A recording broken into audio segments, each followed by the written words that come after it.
শুধুমাত্র একটি উপাদান ব্যবহার করলেই পরোটা হবে ফুলকো, সফট ও অসংখ্য লেয়ারযুক্ত।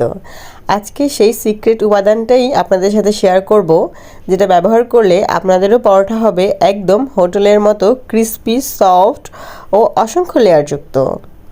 আমার ভিডিও আশা করছি আপনাদের ভালো লাগবে। ভালো লাগলে অবশ্যই চ্যানেলটিকে সাবস্ক্রাইব করবেন। নেক্সট ভিডিও দেখার জন্য একটা কমেন্ট আর লাইক করবেন, আমি যেন প্রতিনিয়ত আপনাদের সাথে ভিডিও শেয়ার করি। চা পরোটা খেতে কারই না ভালো লাগে, আর পারফেক্ট পরোটা যদি হয় তাহলে তো কথাই নেই। তাই আজকে আমি নিয়ে আসলাম আপনাদের মাঝে একদম পারফেক্ট পরোটার রেসিপি। এখানে আমি নিয়ে নিলাম 2 কাপ ময়দা। আপনারা যদি ময়দা দিয়ে পরোটা বানান তাহলে কিন্তু একদম হোটেলের মতো হবে। এখানে দিয়ে দিয়েছি স্বাদ মতো লবণ ও 4 চা চামচ সয়াবিন তেল দিয়ে খুব ভালো করে মাখিয়ে নিয়েছি। মাখিয়ে নেওয়ার পর এখানে আমি কুসুম গরম পানি দিয়ে একটি ডো তৈরি করে নেব। সফট পরোটা হওয়ার কিন্তু আরেকটি সিক্রেট হলো, আপনারা অবশ্যই ময়দাটিকে কুসুম গরম পানি দিয়ে ডো তৈরি করবেন। যদি ঠান্ডা পানি দিয়ে ডো তৈরি করেন তাহলে কিন্তু পরোটা সফট হবে না, ক্রিস্পি ও শক্ত থেকে যাবে। তাই অবশ্যই সাজেস্ট করব আপনাদেরকে কুসুম গরম পানি দিয়ে সবসময় ময়দাকে খামির করবেন।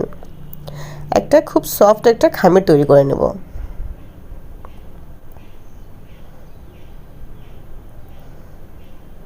আমার খামির রেডি হয়ে গিয়েছে। এখন সেই সিক্রেট উপাদানটাই শেয়ার করব। এখানে আমি নিয়ে নিয়েছি 2 চামচ কর্নফ্লাওয়ার ও 4 চা চামচ রান্নার সয়াবিন তেল। এখানে আমি 2 চামচের মধ্যে 4 চা চামচ তেলই লেগেছে। খুব ভালো করে এটা মাখিয়ে নিব।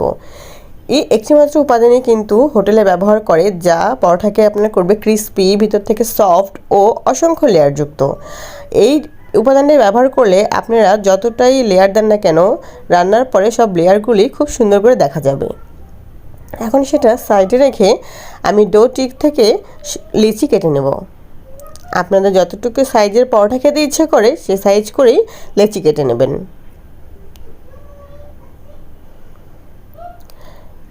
এখানে আমার 2 কাপ ময়দা থেকে 8টির মতো করে পরোটা হয়েছে। আমি এখানে আজকে 3টা ভাজবো আর বাকিগুলো ফ্রোজেন করব। কিন্তু আজকের ভিডিওতে কিন্তু ফ্রোজেন করাটা দেখাবো না। অবশ্যই আমাকে কমেন্ট করে জানাবেন, আমি যেন নেক্সট ভিডিওতেও আপনাদেরকে কিভাবে ফ্রোজেন করে এভাবে পরোটা রাখবেন সেটাও দেখাবো। আপনারা যদি দেখতে চান তাহলে অবশ্যই কমেন্ট করে জানাবেন, আমি শেয়ার করব। আমি একটা নর্মাল রুটি বেলে নিয়েছি, দেখতে পাচ্ছেন। তার উপরে দিয়ে দিলাম ওই কর্নফ্লাওয়ারের মিশ্রণটি। খুব ভালো করে পুরো রুটির উপরে সেই মিশ্রণটি আমি বসিয়ে দেবো। তারপরে একটা পরোটার শেপে আমি দিয়ে উপর থেকে একটু কর্নফ্লাওয়ার ছিটিয়ে দিলাম। আপনারা ইচ্ছে করলে ময়দাও ছিটিয়ে দিতে পারেন।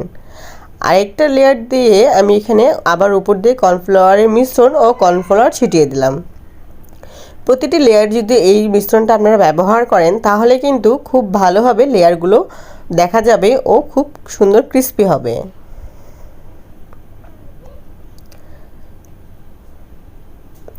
হোটেল স্টাইলে বলেন আর ফ্রোজেন পরোটাই বলেন, হোটেলে কিন্তু এভাবেই তৈরি করে। আমি এগুলো বাসায় ফ্রোজেন করে 1 মাস পর্যন্ত খেয়ে থাকি। আমি সবগুলো এভাবে বেলে নেব আর ভেজে নেব। পরোটা ভাজার সময়ও কিন্তু একটা সিক্রেট আছে, সেটা হচ্ছে অবশ্যই পরোটা ভাজার সাথে সাথে আপনারা এটাকে তেল দিয়ে দিবেন না। অবশ্যই পরোটাটাকে আগে সেদ্ধ করে নেবেন, যেন ফুলে ফেপে যখন হয়ে যাবে, ফুলকো হয়ে যাবে, তখন এটাকে তেল ব্যবহার করবেন। তাহলে আপনাদের পরোটা হবে কি দীর্ঘ সময় ধরে সফট থাকবে।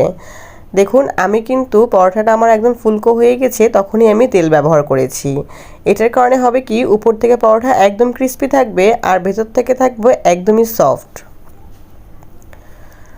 সো আমি কিন্তু মাত্র 3টা পরোটাই ভেজে নেব আর বাকিগুলো ফ্রোজেন করব।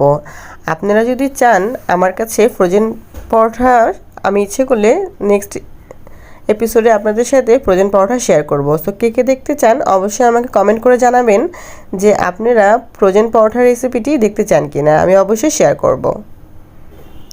তো হয়ে গেল আমার পরোটা রেসিপি। দেখতে পাচ্ছেন কি সুন্দর হয়েছে, একদমই সফট ক্রিস্প আর উপর থেকে একদমই মুচমুচে পরোটা।